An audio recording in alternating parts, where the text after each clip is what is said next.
quand même. Hein? Ils s'enrichissent sur notre dos. Hein. Ah ben oui, les pauvres, ils n'ont pas assez d'argent, qu'est-ce que vous voulez? Et puis les patrons, ils sont contents, hein, ils veulent s'attaquer aux retraites, ils veulent s'attaquer aux chômeurs, ils veulent s'attaquer à tout, quoi.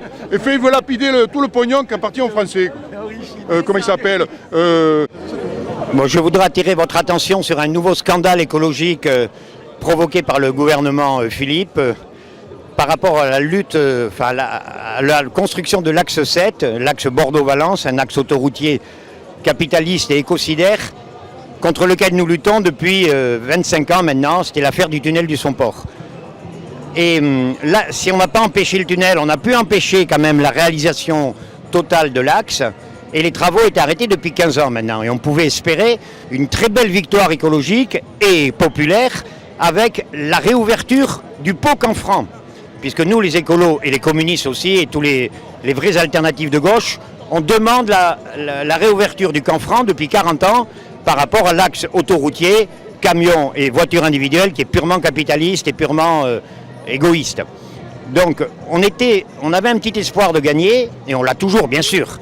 Mais ce gouvernement infâme et traître, une fois de plus, malgré Hulot, vient de prolonger pour une deuxième fois la DUP, la déclaration d'utilité publique de 2007, qui avait été prolongée une première fois en 2012 et qui arrivait à expiration le 13 mars dernier.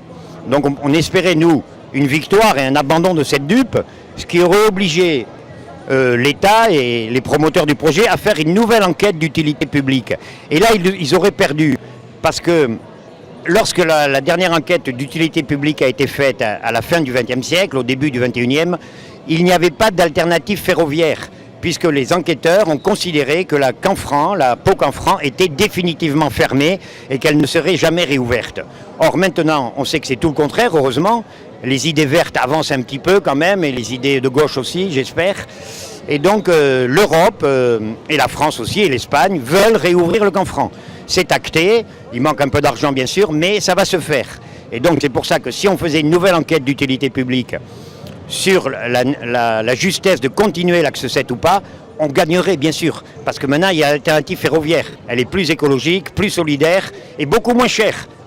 Donc on gagnerait, bien sûr, le gouvernement, le sachant, à prolonger avec le Conseil d'État, ce qui est très rare, une deuxième fois donc cette DUP, qui est valable jusqu'au 2023 hélas. Donc il va falloir rester vigilant, bien sûr, actif, et nous appelons tout le monde à se rassembler le 24 mars, samedi 24 mars, sur la ZAD d'Oloron, plateau du Gabarne, pour une journée de révolte, et voir comment on va continuer la lutte et réagir à ce coup d'État. Et Notre-Dame-des-Landes, j'y suis tous les jours, j'y étais hier encore, et c'est chaud, c'est très chaud, on a très peur, c'est vrai, nous les radicaux qui sommes ciblés, puisque Édouard Philippe a dit que seuls les zadistes radicaux seraient expulsés.